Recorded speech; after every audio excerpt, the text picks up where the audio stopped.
Our next lecture is an introduction to IceFaces 2.0. IceFaces allows us to easily build rich, highly interactive web applications. It's an Ajax framework, specifically a server-side Ajax framework, and it's an extension to JSF. Reasons for using IceFaces include, but not limited to, perhaps the need to build a collaborative web application with ICEpush. Now, ICEpush is our server-initiated rendering mechanism, which we'll discuss later on in the lecture. Perhaps you need to build a more Ajaxy web app. You want to stick to your server-side Java enterprise skills, and you want to maintain productivity as a developer. The primary goal behind the IceFaces architecture is to provide developers with a familiar development model and completely shelter them from the complexities of low-level Ajax development in JavaScript. Now, why not plain JavaScript? Well, JavaScript engines vary across web browsers, and some solutions will need to be tailored. So using IceFaces and pure Java JSF programming techniques, developers can develop next-generation rich web apps without ever having to write a single line of JavaScript. Again, it's hard to find highly skilled JavaScript developers, and it's challenging to maintain a large JavaScript codebase, which I'm sure we would all agree on. Some of the major benefits of IceFaces include that it's an enterprise Ajax solution. We are a fully featured product that enterprise developers can use to develop new or existing Java EE Ajax applications. It's a standards-based Ajax solution, so we adhere to server-side standards, of course JSF, as well as client-side standards such as JavaScript and CSS. It's automatic Ajax, so Ajax is built into the framework, not the components.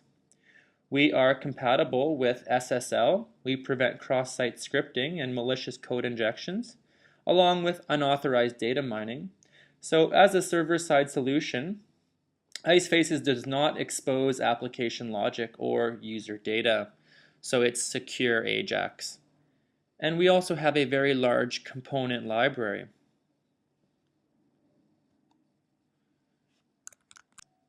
IceFaces is supported on a number of application servers such as Tomcat, JBoss, Glassfish, WebLogic, WebSphere, or the Oracle application server. We're supported on a number of web browsers such as Internet Explorer, Firefox, Opera, Safari, and Chrome. We have a strong integration with other Java frameworks such as Spring, so the Spring Core libraries, Spring Security, and Spring Webflow. We integrate with JBoss theme, as well as portlets such as LifeRay, WebLogic Portal, and JBoss Portal. And we also are able to integrate with the MyFaces Tomahawk component library.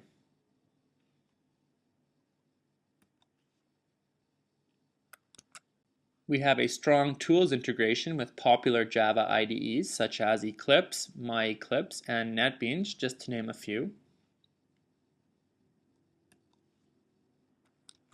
IceFaces provides automatic Ajax, so Ajax is built into our framework. All components are Ajax enabled and no page wiring is required, so automatic Ajax submits and updates, along with automatic intercomponent communication and collaboration. The most important thing to remember is transparent Ajax. We know the IceFaces framework is an extension to the standard JSF framework, with the key difference in IceFaces related to the rendering phase. So in standard JSF, the render phase produces new markup for the current application state and delivers that to the browser where a full page refresh occurs. With the IceFaces framework, rendering occurs into a server-side DOM, and only incremental changes to the DOM are delivered to the browser and reassembled with our Ajax bridge, client-side. This results in seamless, smooth updates of the browser page, and most importantly, with only the necessary UI elements being re-rendered.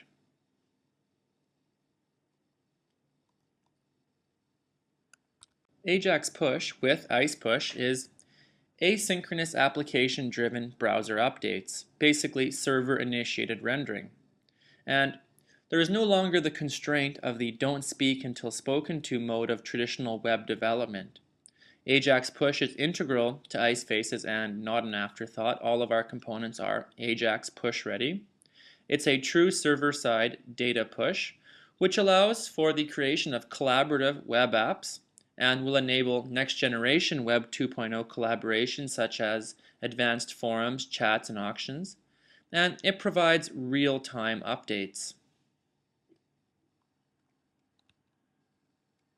An example of AjaxPush in action is our auction monitor demo located on ICEfaces.org. So looking at the auction monitor demo, it uses AjaxPush and is a IceFaces application. So if we were to expand an item, perhaps the ICEsoft Ice Sailor item, we're going to place a bid. So this is an auction site. So I'm going to place a bid of perhaps $7 extra, and I'll submit my bid. Now we can see that there are real-time updates to our page, but most importantly, all users viewing this view also have that same update pushed into their page. So we can have two instances of Auction Monitor open, and we can bid, and we can see that updates are pushed to all users viewing this view. So this can be quite a powerful functionality.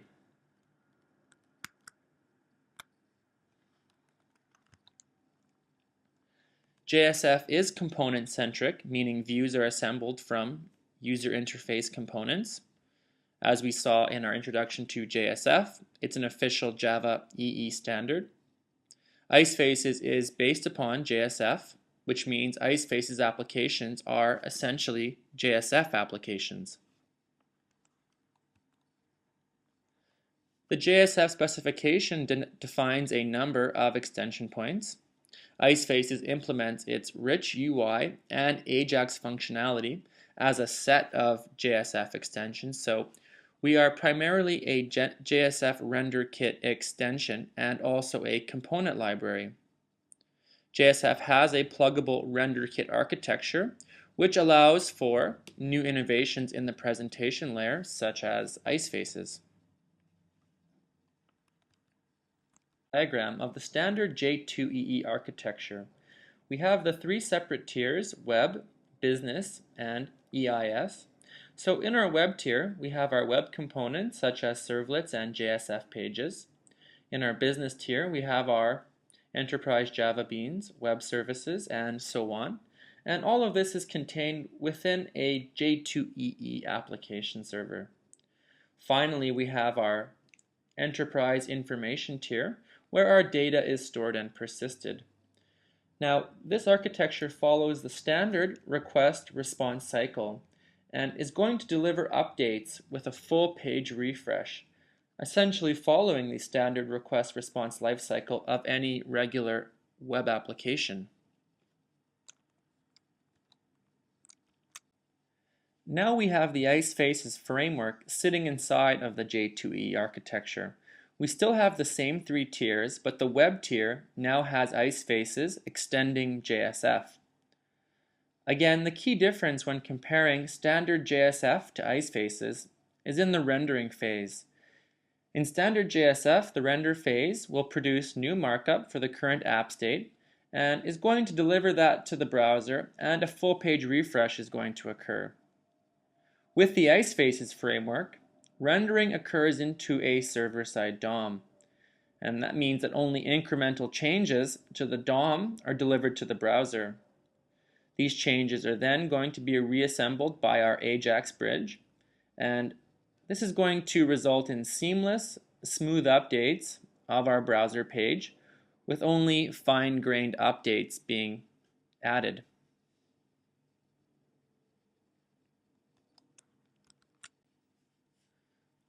So an IceFaces application is entirely server-based.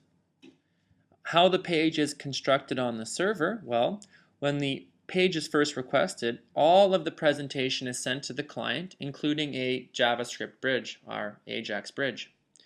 The JavaScript bridge is the communication mechanism between the server and the client. So when the user interacts with the client, events are sent back to the server that may alter application state and change the page on the server. When the page changes on the server, we're going to deliver only those incremental changes back to the client.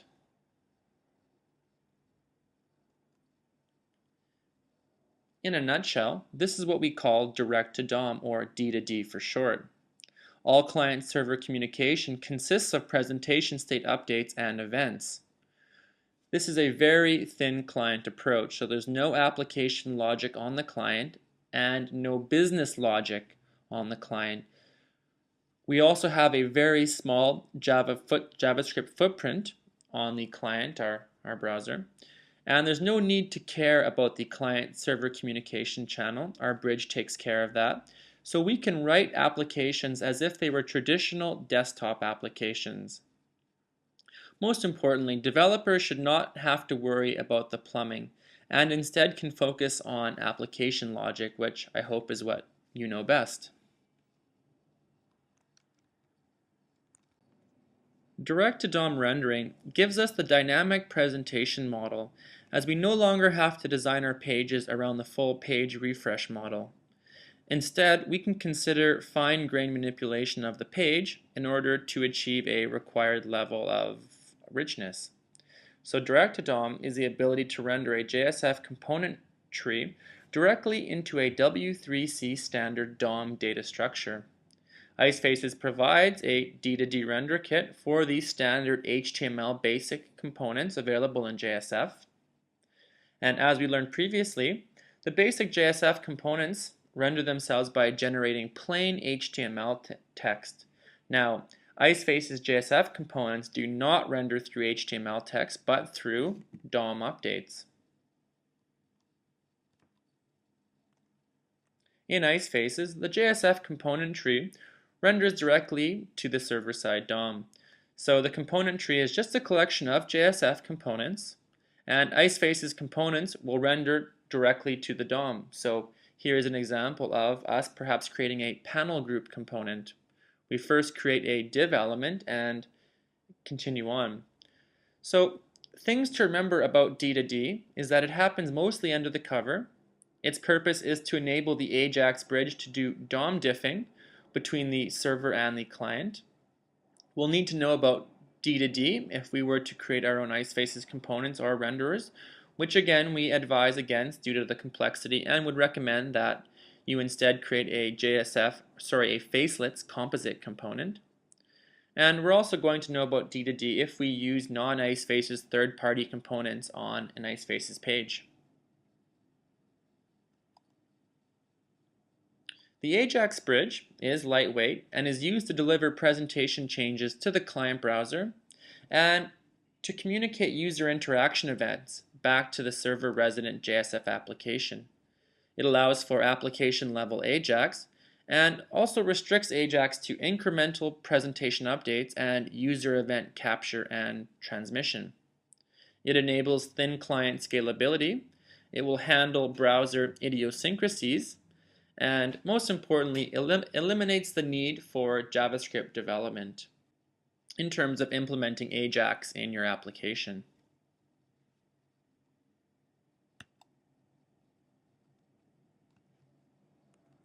And that concludes our introduction to IceFaces 2.0. Our next exercise is on IceFaces Direct-to-DOM. The goal of this exercise is to introduce the use of IceFaces into our job application project, and by default, we're going to take advantage of the IceFaces direct-to-DOM rendering approach.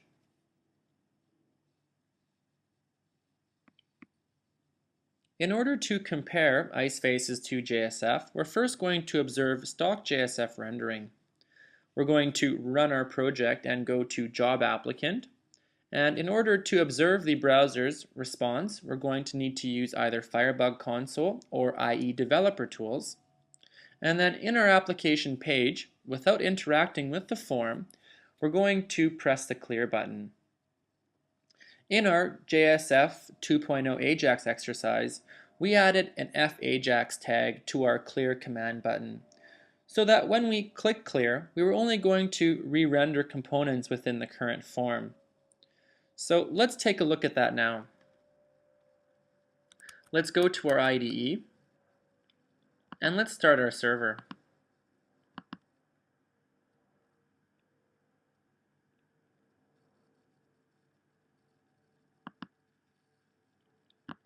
Let's go to Job Applicant and bring up Firebug here, make it a bit bigger, and let's click Clear. Now we have a post, and in the response, we can see that our partial response, since it's an Ajax update, is the entire form. And again, this is courtesy of our Ajax tag, specifically the render attribute, being set to form. Now, with IceFaces, Ajax is built into the framework and components. We don't have to think in terms of browser events in the page or how to apply the response like we do when using the Ajax tag. So again, here's our stock JSF response. But in step 2, let's now add IceFaces into our application.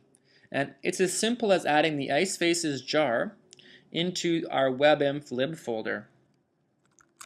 We did not start with an IceFaces web project, and this was done so that we could incrementally add IceFaces jars to a stock JSF project and then see the effects. But under normal circumstances, you're going to want to use an IDE with an IceFaces plugin that will allow you, using a wizard, to configure your IceFaces application, and it will also provide the appropriate jars. So let's go to our IDE, and in an IceFaces download from icefaces.org, we'll go to the lib directory, and we're just going to drag the IceFaces jar into our webinf lib folder.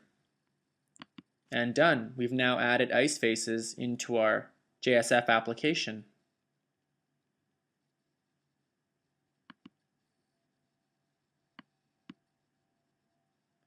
Now that we're using IceFaces, there's no longer a need for the Ajax tag. Now again, this was nested in our clear command button and specified a render of the form only. So in Job Applicant, we're now going to remove the Ajax tag on the clear command button. So we'll revert back to our previous command button markup. And we're also going to change our method signature for clear form from an Ajax behavior event to an action event. So let's go to our IDE and into jobapplicant.xhtml. We'll scroll down and we'll see our command button here. So we're going to replace it with one that does not use an Ajax tag, because again, IceFaces, Ajax is built into the framework and components. And then let's expand our source folder and navigate to our controller package and go into applicant controller. And we're going to change our clear form method signature to one that uses an action event.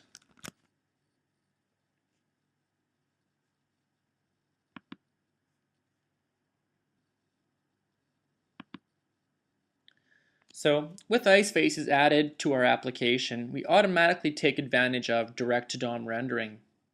The framework is going to perform a DOM diff on the server and only send incremental DOM updates back to the client. So most importantly, we never have to consider what needs to be rendered as a result of an Ajax call, like we would with the Ajax tag by specifying the render attribute. IceFaces will only send DOM changes back to the client, and this is what we call automatic Ajax. The Ajax tag is not required when using IceFaces.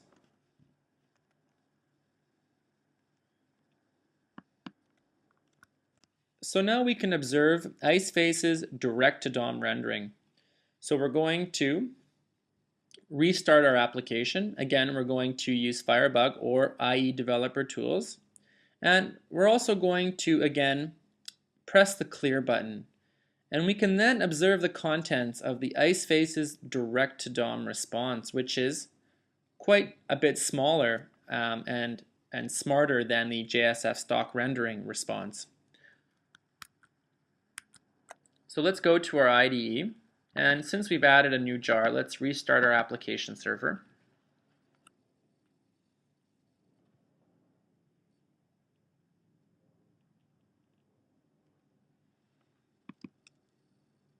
And then let's refresh our page.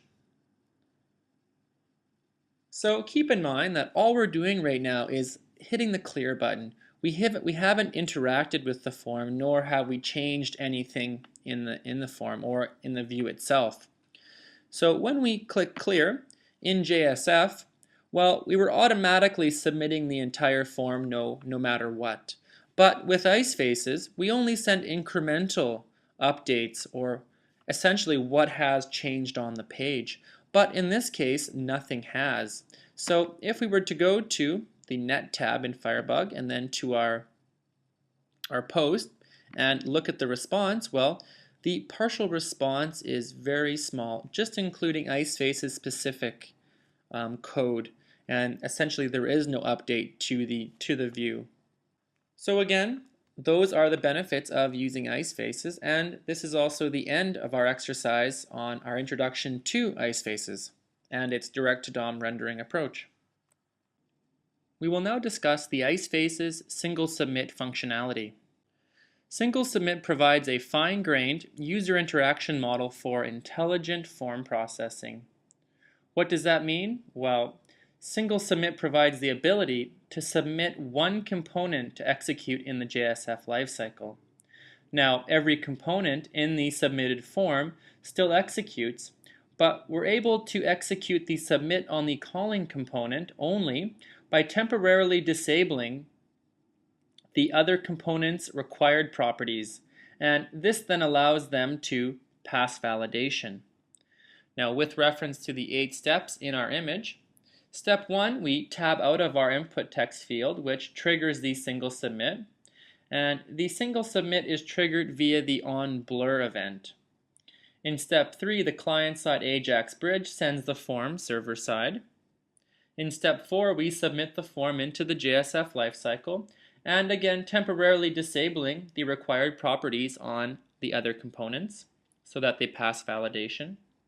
In step 5, we invoke our application methods, potentially modifying application state.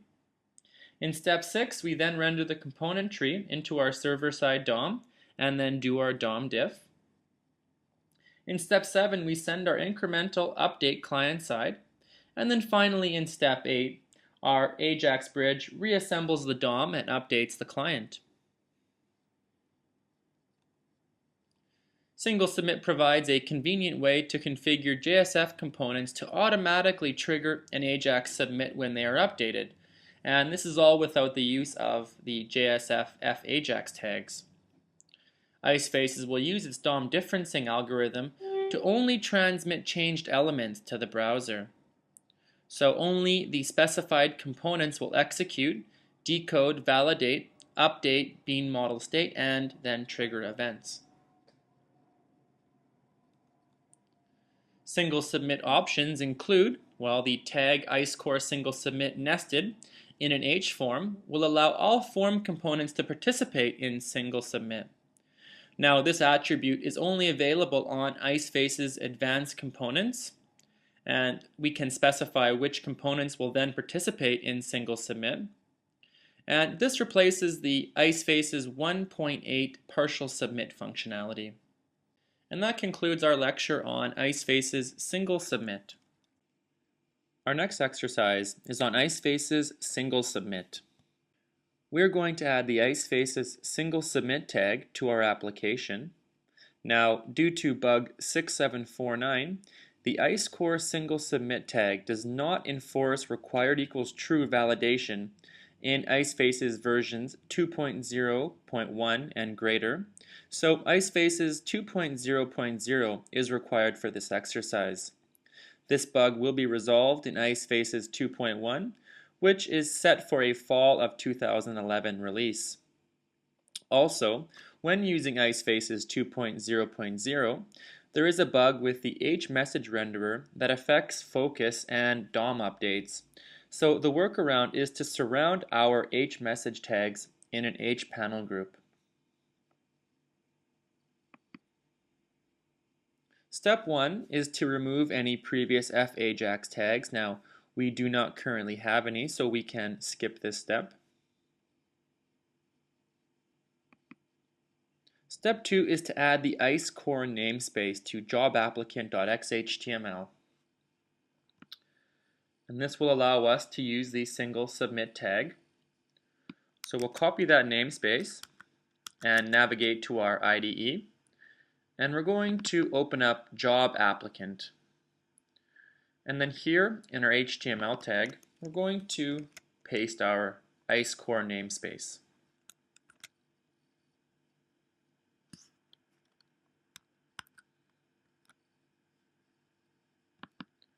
Step 3, now to enable single submit on all fields in our form, we are going to nest the single submit tag in our H form. We are also going to surround our H message tags in an H panel group. So we can go back to our IDE, and within our form,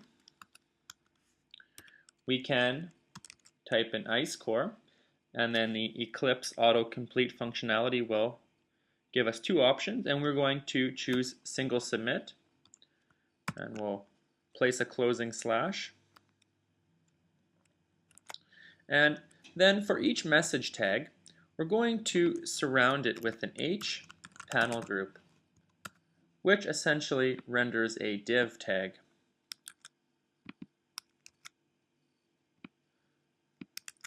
So we're just going to go through and we're going to place our panel groups.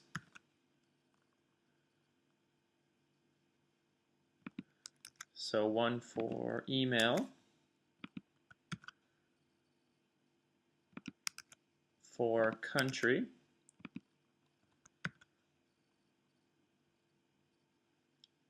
for salary,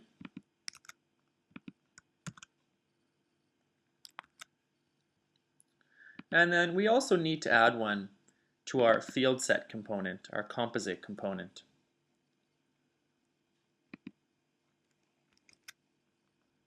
So we'll surround our H message tags here as well.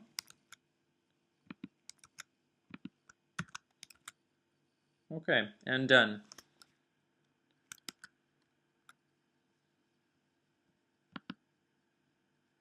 Now we can redeploy our application and load job applicant. And then we're going to tab through the form fields. And each field will execute validation as we tab. So the single submit tag applies to all the fields, and not just those that had the F-Ajax tag removed. So nesting the IceCore single submit tag in our form results in each form field behaving as if it had a nested F-Ajax tag executing that component. So let's now start our server.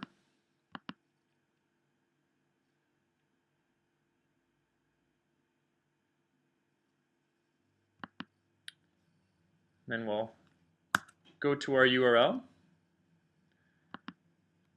And now we can tab through our form, and our validation is firing as we tab out of each field. And you can see how much easier it is to use IceFaces single submit versus having to configure F-Ajax tags throughout your application. And that concludes our exercise on IceFaces single submit. Our next exercise will be on window scope. Window scope is a custom IceFaces scope, and its purpose is to fill the niche between view scoped and session scoped by providing a slightly longer object lifespan than view scoped. So window scope can survive redirects and page refreshes, whereas view scope cannot. So let's now change jobapplicant.java to window scope, and we'll then compare the behavior to the previous view scope. Our first step is again to change the scope, so we're going to open up jobapplicant.java, And we're going to implement Windows Scope by replacing the @ViewScope notation with the following: @CustomScoped value equals window. So we'll copy that, and then we'll go to our IDE, and we're going to go to Job Applicant.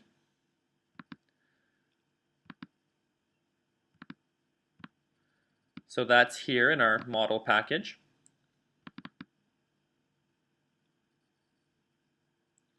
And we're going to replace @ViewScoped, and we'll hover over Custom Scoped and import Custom Scoped from Ajax Faces Bean.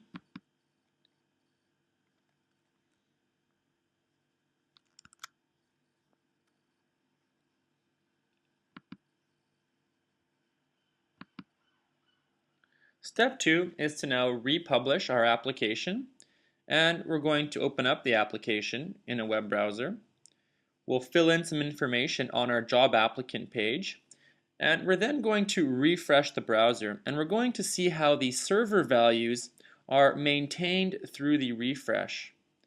We're then going to complete and submit the form, and on the applicant listing page, we're then going to navigate back to our job applicant form.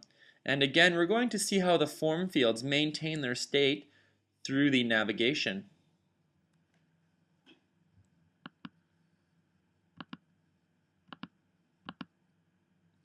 So we'll republish our application.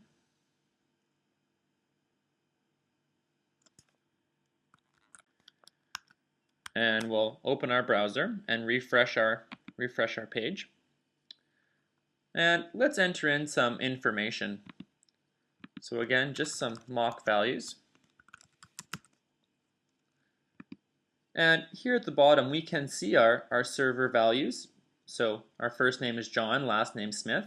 Now, if I refresh this page, we can see that the server values are persisted, whereas in ViewScope, this would not happen. So let's continue on filling out our form. And then we're going to submit our applicant. And let's click the Job Applicant page button to return to Job Applicant. And again, we can see that our values, our server values, have persisted. Essentially, they are still in scope.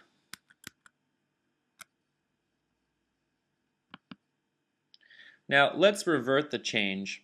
So let's go back to using ViewScoped with Job Applicant, and this is going to be done to maintain consistency with future exercises.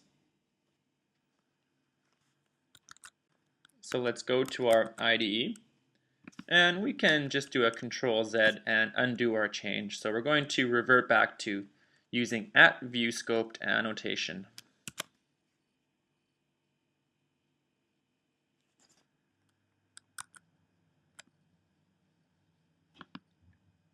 Now, in our final step, let's again republish our application, and we're going to fill in some information on the job applicant page.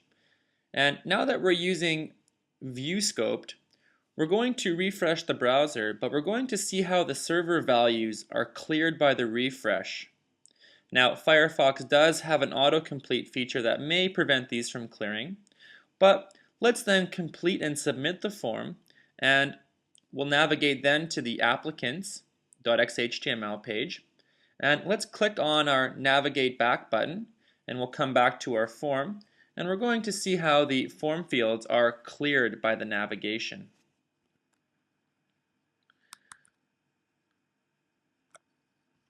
So we've reverted back to using the JSF ViewScope.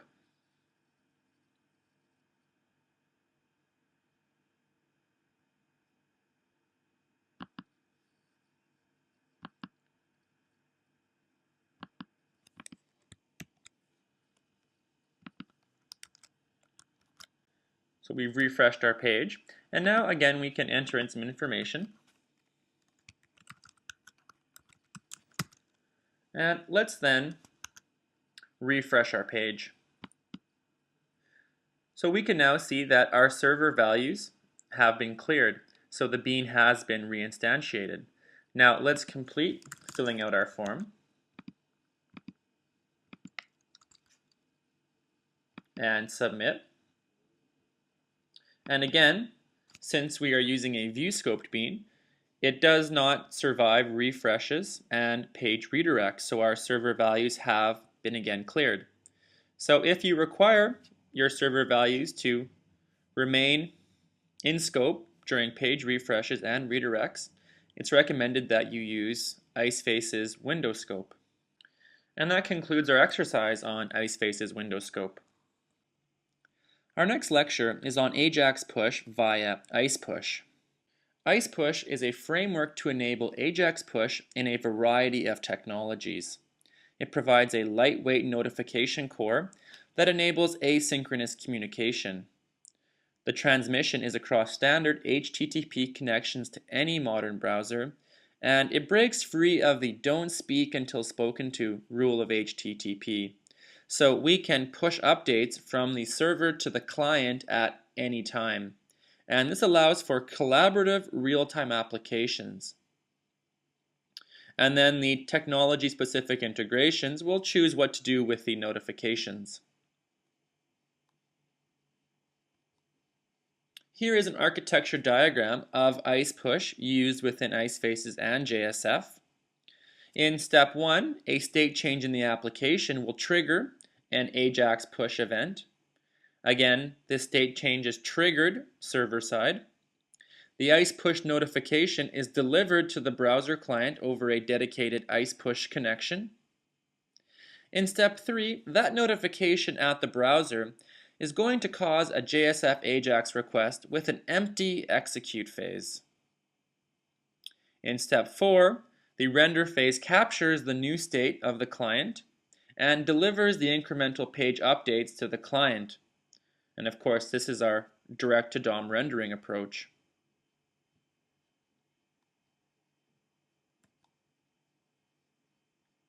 In IceFaces 1, Ajax push was built into the framework, but in IceFaces 2, push has been extracted to a separate framework called ICEpush. And this allows IcePush to be used with other technologies such as GWT, Spring MVC, JSP, and others. IceFaces 2 provides an integration layer to IcePush to make using push very, very simple. And the main integration class is pushRenderer.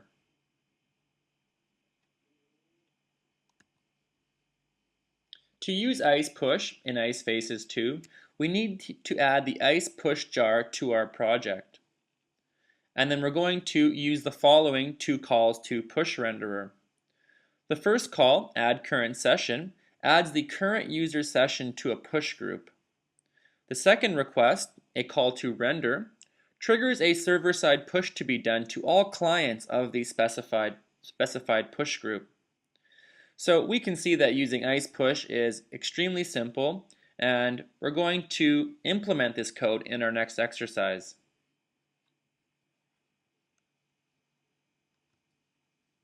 It's important to remember that the push renderer uses a notion of push groups. So on our previous slide, we had the method add current session with the argument group. So these groups will determine which user sessions should receive an update. And an example could be a chat room application. We have created 3 separate push groups, one for each chat room, one for the main lobby, and one for the entire application. So intelligently segmenting push groups can help save bandwidth and server overhead. A live IcePush example can be found on icefaces.org as our auction monitor sample. Now in terms of implementation details, IcePush uses a long polling approach. So the client browser first requests information from the server, a blocking connection is established, and this maintains a link between the server and the client, so that when an update, a notification, is sent across the blocking connection, the server sends an update payload. Then the blocking connection is reestablished and this cycle continues.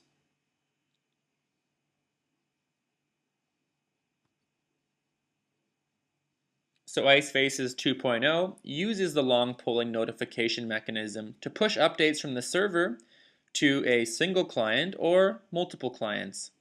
And this update process, is like a normal JSF lifecycle response. DOM updates are created by the IceFaces component renderers, and this allows just a portion of the page to be updated and instead of a full page refresh. Again, the notion of fine-grained incremental updates. The server performs a DOM diff to determine our necessary client updates, and this results in a smaller update payload, which of course reduces bandwidth. Again, the notion of direct-to-DOM rendering. Other ICEpush features include the fact that it's lightweight. Because the core mechanism is only for notification and not payload, ICEpush is lightweight and, importantly, scalable. ICEpush is reliable. It guarantees delivery of notification and supports high availability deployments. It's secure because the core mechanism carries no application data. It isn't readily exploitable. It supports ARP, asynchronous request processing, connection sharing, and heartbeating. And most importantly, it's easy to implement and use. In terms of connection sharing, for a browser viewing a single Ajax page, the following two connections are required. So the first is a blocking connection for the push notifications, and the second is a non-blocking connection for all other user-initiated requests. So this can lead to connection exhaustion in the browser under more advanced cases.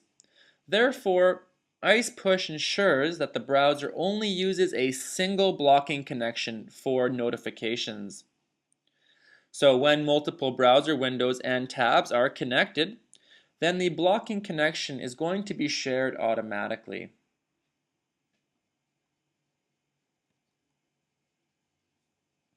As we all know, long connections over the internet can be unreliable. Perhaps the network is unreliable, maybe the server crashes. So ICEpush automatically uses connection heartbeating to keep the connection healthy, and basically it's just a ping and pong to ensure the server can still be reached and no application data is sent via this heartbeat.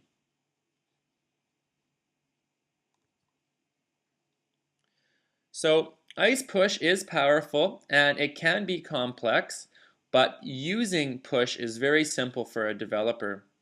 All the connection creation and maintenance is hidden under the hood. All the plumbing of notifications is not a concern to the developer. And this allows developers to focus on enriching their applications.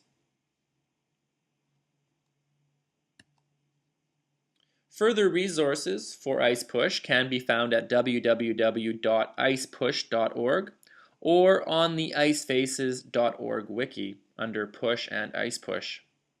And that concludes our lecture on ICEpush. Our next exercise is on Ajax push via ICEpush. We're going to add Ajax push to our project and perform a push when an applicant is added. And this will allow us to see the applicant's list page updated in a separate browser. Our first step is to add the ICEpush jar to our webinf lib directory. If we were using an IDE with an IceFaces plugin, the plugin would have provided this jar for us. But for now, we're going to bring up Eclipse, and we're going to go into our IceFaces 2 download bundle, and we're going to place icepush.jar alongside icefaces.jar, again in the webinf lib folder.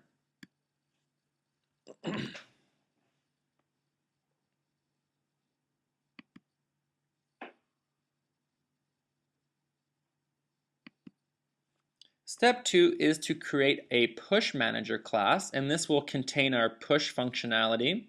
So we're going to create this class in our model package, and it's going to be a view scoped managed bean.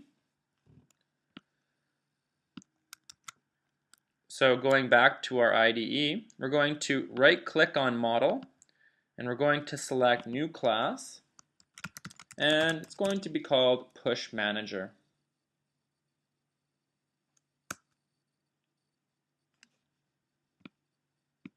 And then we'll paste in our code and resolve our missing import. So we'll import managed bean, import view scoped, and then import Java IO serializable.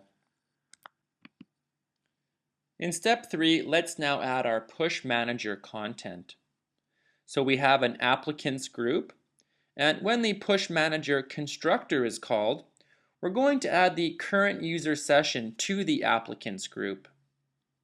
And then in the push method, we're going to call render, and this is going to call push for all users within the applicants group. So we'll copy this code and paste it into our IDE, into Push Manager.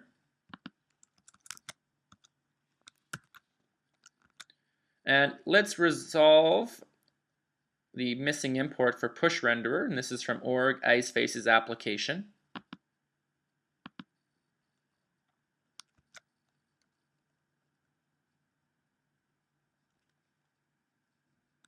Push renderer is the implementation of ICEpush for IceFaces 2. Now it has two calls, add current session and render. So we first call add current session to a specified render group, and this can be called multiple times, not a problem. Then we request a push to that group via the render call.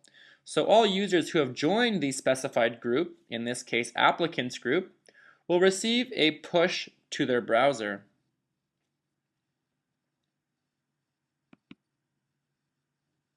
So let's now initialize Push Manager. So we need to ensure that every user viewing applicants.xhtml has called add current session so that they receive a push update when render is called. So to ensure that the Push Manager constructor, and more importantly the add current session method is called, we're going to paste output information to the footer of our data table in applicants.xhtml. And this will create a push manager bean and call add current session for each session viewing the page. So let's grab this facet code, and we're going to place that in applicants.xhtml right below our closing data table tag.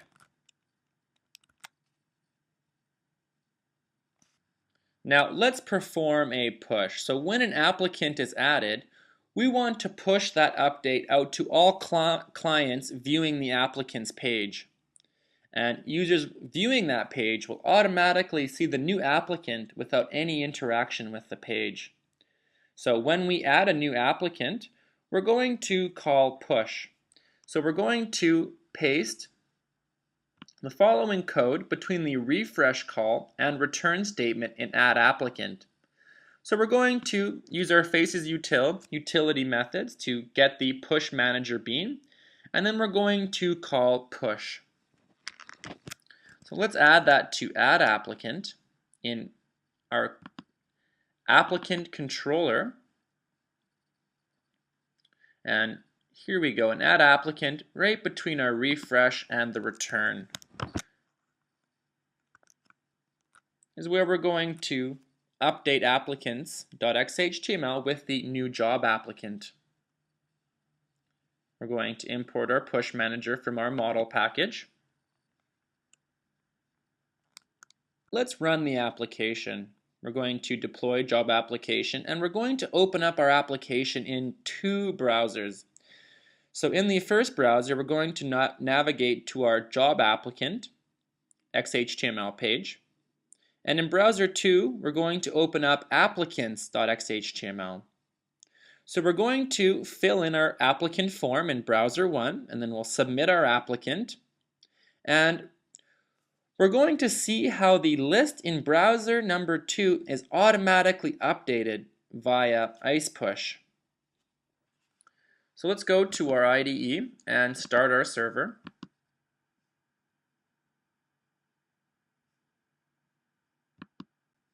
And once that's done, let's open up job applicant. And in a separate browser window, let's open up the Applicants page.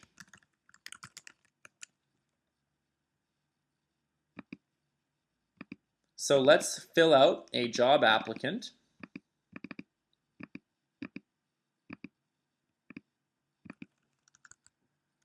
And we're going to submit the applicant. Now let's go to that second browser tab, and we can see that, well, the table has been automatically updated via ICEpush with the new applicant, Tyler Johnson. And that concludes our exercise on Ajax push via ICEpush. Our next lecture is on the IceFaces ICE components. IceFaces 2.0 includes a version of the IceFaces 1.8 component suite that has been modified and tested to work with the IceFaces 2 core framework. So components developed with 1.8 technology are called IceFaces components. Components developed with 2.0 technology are called IceFaces Advanced components. The standard JSF components that come with the JSF implementation are fully supported by IceFaces, so we can start building our IceFaces applications immediately. Now, the basic set of standard JSF components are typically not sophisticated enough for most applications' requirements.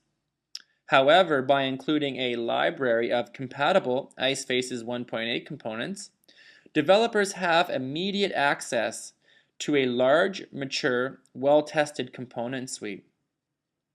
So the IceFaces Compat jar is the library that has the full set of custom and extended components from IceFaces 1.8, and they're updated to run on IceFaces 2 and JSF 2 frameworks. Now, one note is that this library does not include the ICE input file component, but our advanced ACE component library includes the file entry component, which is the replacement for input file.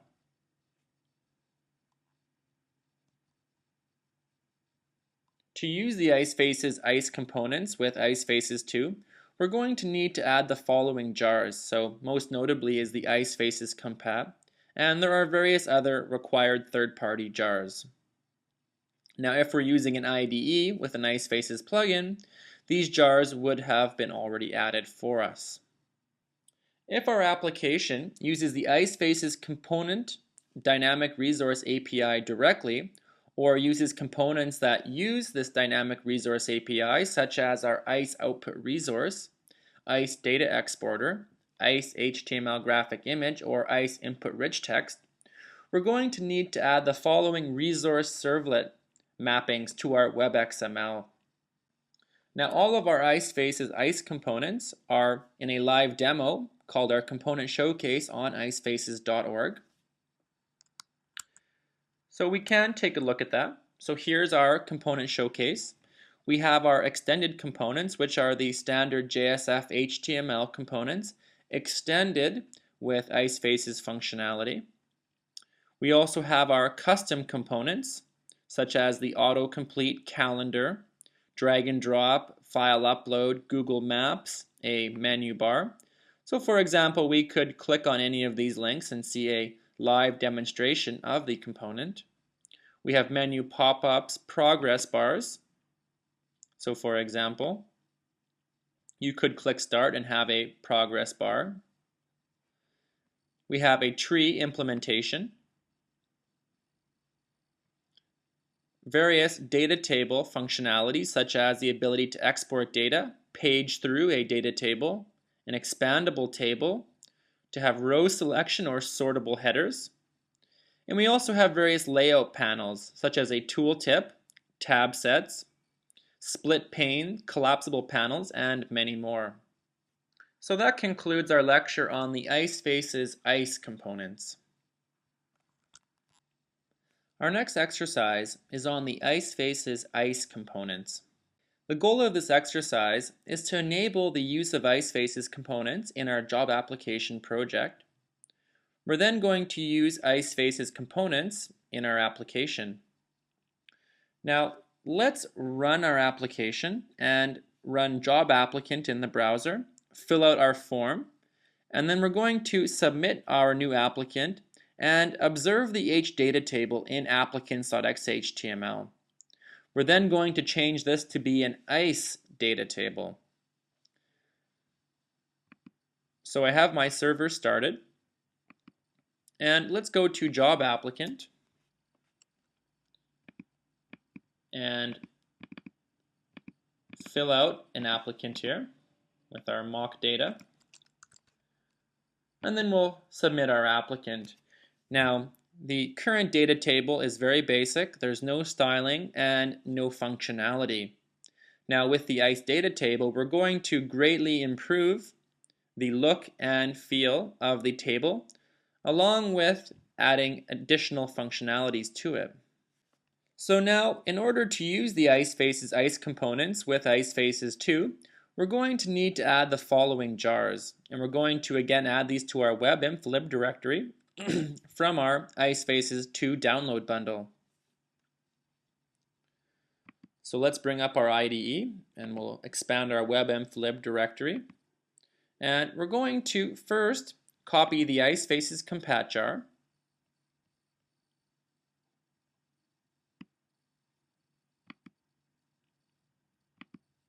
And then in the compat folder, we're going to grab all but the elapi.jar.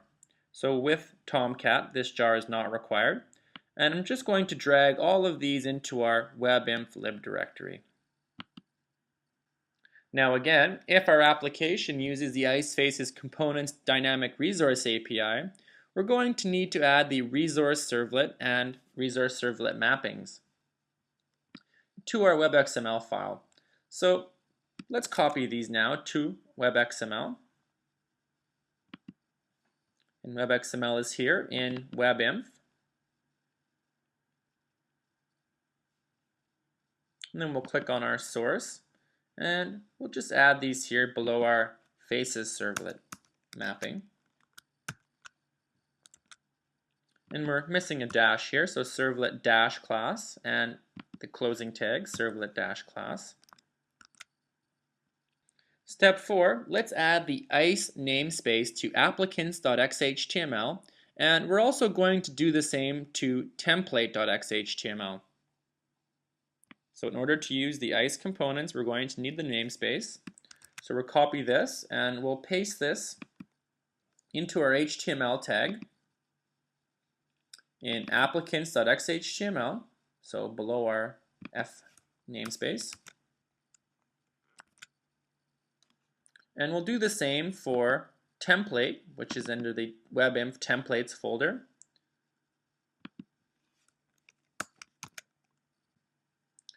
Now, in applicants.xhtml, we're going to rename the JSF HTML components to ICE. So we're going to use the search and replace feature of Eclipse to rename H components to ICE components for the data table and all nested tags. So now we get IceFaces specific features such as effects, rendered enabled on user role attributes, and comprehensive component styling. We will then be able to enhance our ICE data table with existing IceFaces components and functionalities. So let's go back to our IDE, and in applicants, we're not going to want to, we'll come down here just to where our data table is, and then we're going to hit Control F, and we're going to replace H colon components with ICE colon components, and we'll just do replace all. Now going back up, we're going to replace the backslash H colon with backslash ICE. And then the direction will be backwards.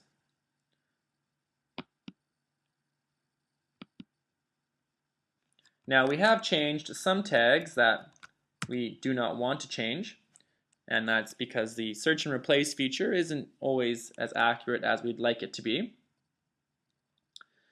So we're going to revert our body tag, and head tag back to H tags. And we're going to leave our button as an H button because there isn't an ICE button.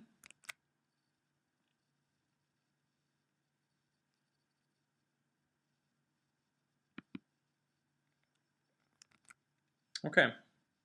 In step 6, let's add an IceFaces theme. So the IceFaces Ice components bundle 3 themes, XP, Royale, and Rhyme. And for this exercise, we're going to use the Rhyme theme. So in template.xhtml, we're going to add the following component. It's going to be an ICE output style tag with a reference to XML, HTTP, CSS, Rhyme, and Rhyme.css. And we'll discuss this component more in a later exercise. So let's grab this ICE output style component. And we're going to place it within the head tag of template.xhtml.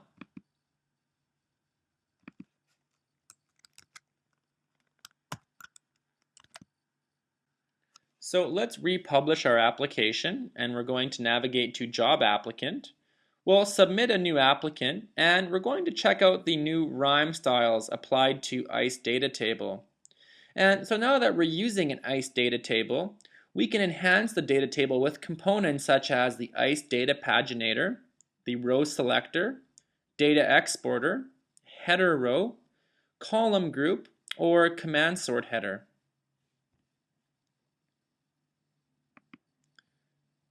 So let's republish our application.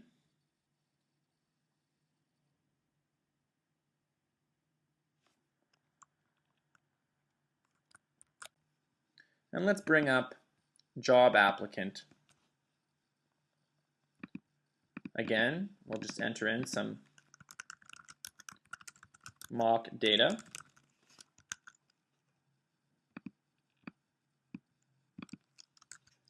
And submit. And we can see that, well, our table is still basic, but it is now styled. And it is an IceFaces ICE component, which we'll continue to enhance in future exercises.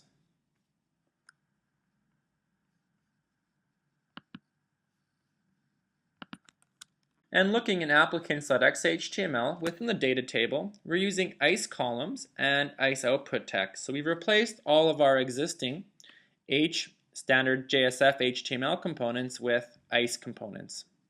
And that concludes our exercise on the IceFaces ICE components.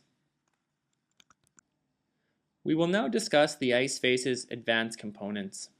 The advanced components are next generation IceFaces components based on the all-new Advanced Component Environment, or ACE for short, component development platform. The IceFaces Advanced Component Environment implements a consistent approach to component authoring, metadata management, and automates common component development tasks and optimizations. It provides the ability to leverage powerful JavaScript components while shielding IceFaces application developers from having to learn and use JavaScript directly. It supports client-side functionality to improve component richness, responsiveness, and scalability. And it supports complete flexibility in how forms are used with respect to container components, such as the ACE tab set component. The tab set allows the use of multiple forms as required in your application, with no limitation that all tab panes be included in the same form as the tab set itself. It provides a flexible and consistent approach to UI theming and skinning across all components, and provides support for W3C ARIA accessibility features in all applicable components, including keyboard navigation. And you can find more information on the W3C ARIA accessibility features in the w3.org link below.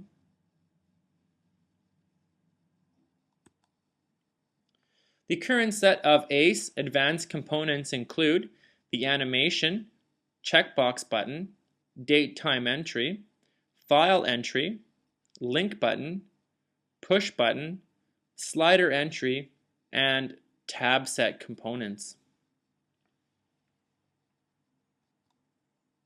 IceFaces provides the ACE animation attachable behavior that allows you to attach animation to the JSF standard and custom components, which are of type client behavior holder. We can have predefined animations where developers don't need to define any properties, and defaults are provided in CSS classes. So here we have an ACE animation tag as a child tag of an H input text, and on click we are going to highlight the input text. Or we can have freeform animations where developers are allowed to define to and from properties on the animation tag. So again, we have an ACE animation tag as a child of the H input text, and when we change the value of the input text, we're going to change the color from black to red. The ACE checkbox button component is a simple true-false selection used to toggle a value that is bound to the button. So when single submit is equal to true, the value will be submitted to the server, and when false, the value is maintained by the client until some other component submits the form the checkbox button occurs in. And it also provides ARIA and keyboard navigation support.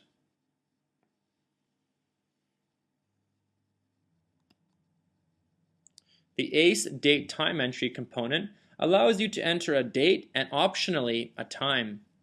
You can enter the date and time as text, or pick the date and time from an inline or pop-up calendar.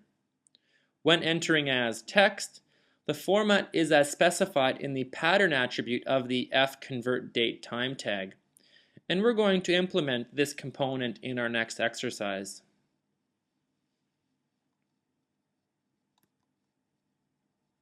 The ACE file entry component allows end users to upload files to the server for processing and storage by the application. It uses a special Ajax technique for allowing IceFaces incremental page updates within HTML4 compliant browsers. Files and other form elements are all uploaded and processed together in a single JSF lifecycle. So here we have an example ACE file entry tag.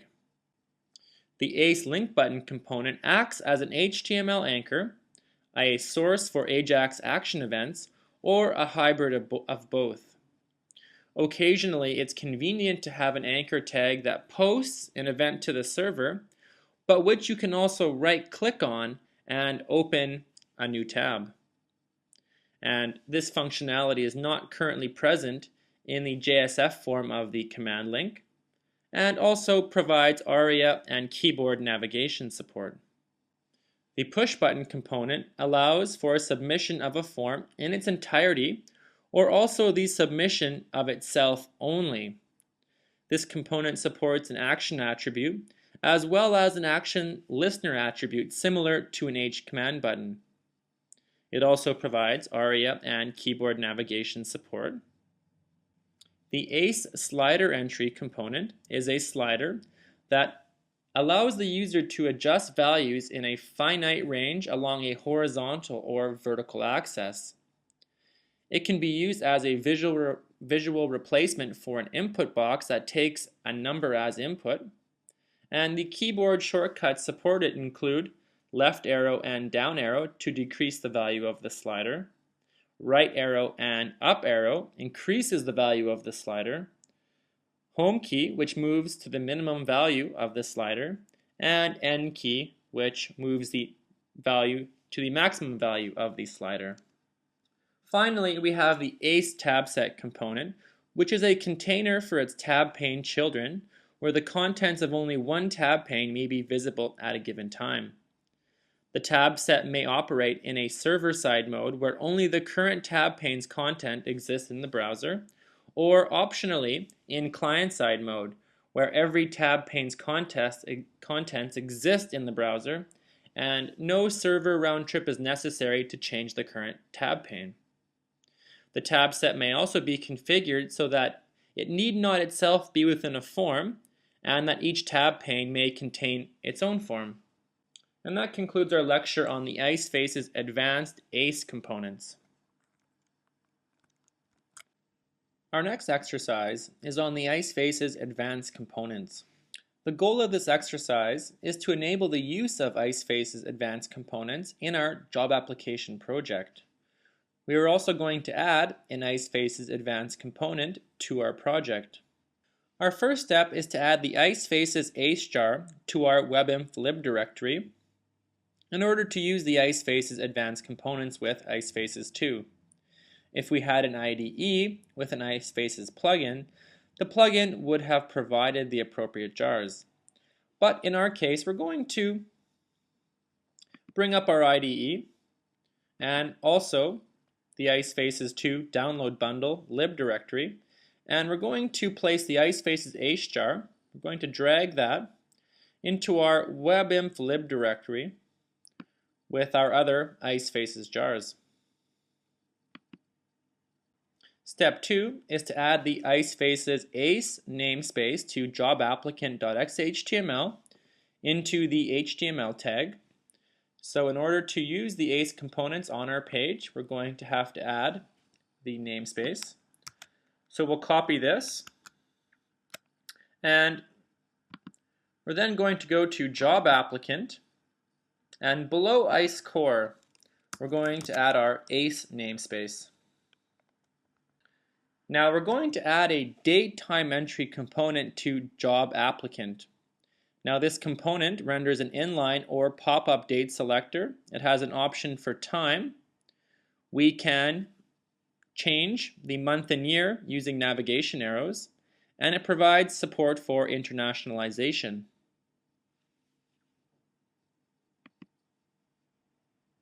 So step 3 is to add the ACE date time entry ACE component to our jobapplicant.xhtml form.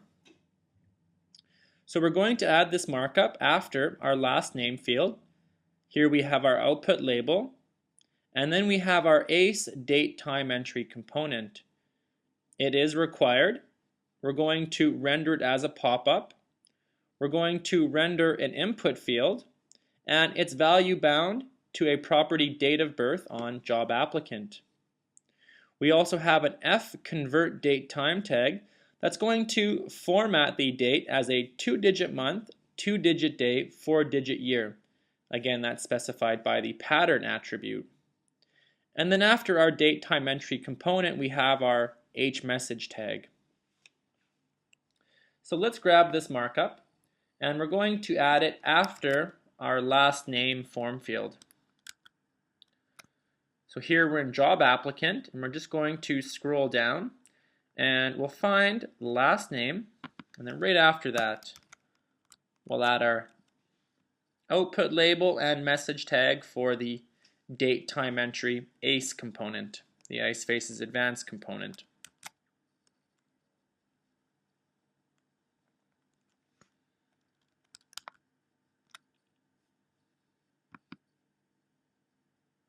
Now in step 4, we're going to add the advanced component styling to template.xhtml. So we're going to add the output style sheet to the bottom of our template above the closing HTML tag, because this will allow the contents of the CSS file to take precedence over everything else. CSS is processed in a linear order, so basically last in wins. So let's take this output style sheet, and we're going to go to our template page here. Under templates, template.xhtml, and right above the closing HTML tag, we're going to output our style sheet for our advanced component.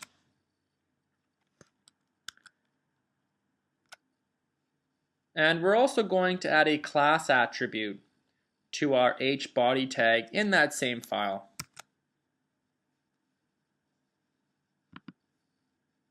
So here in the hBody tag,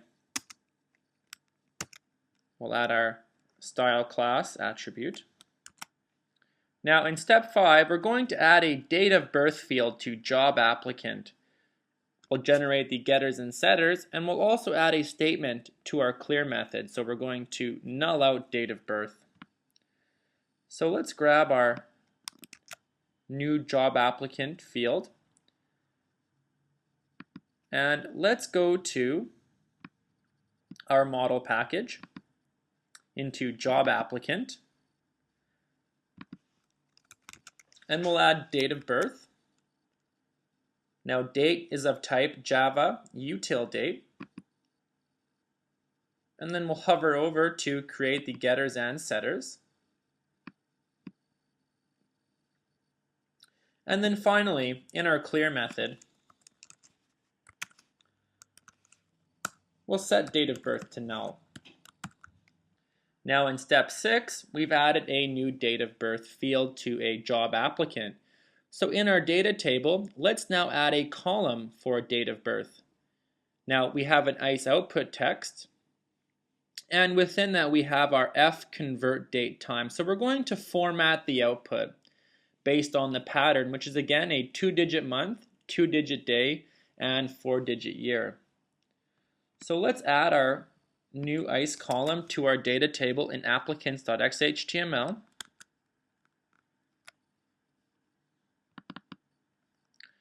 And again, we'll add that after the last name column.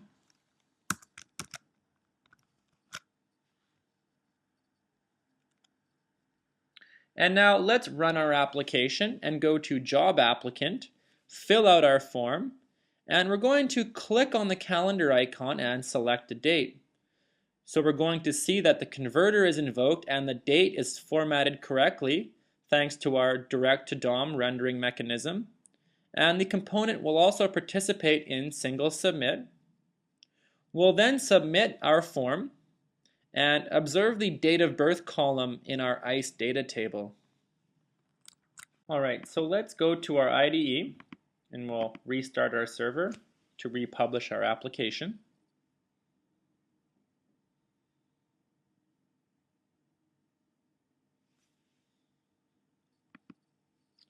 Okay, and now let's refresh our browser. And we now have our ACE component, our date time entry component present. So let's fill out our form. And now I'll click on the icon, which brings up our calendar component. And I'm going to use the arrows to navigate. And we'll choose September 22nd and then select OK. And we can see that our F convert date time tag formats our date correctly as per our pattern. I'll enter in my email, country, finally salary, and then I'll submit the applicant. We now have our date of birth column, and again its output is formatted based on the pattern defined in our F convert date time tag. So that concludes our exercise on adding an IceFaces advanced component to our job application project.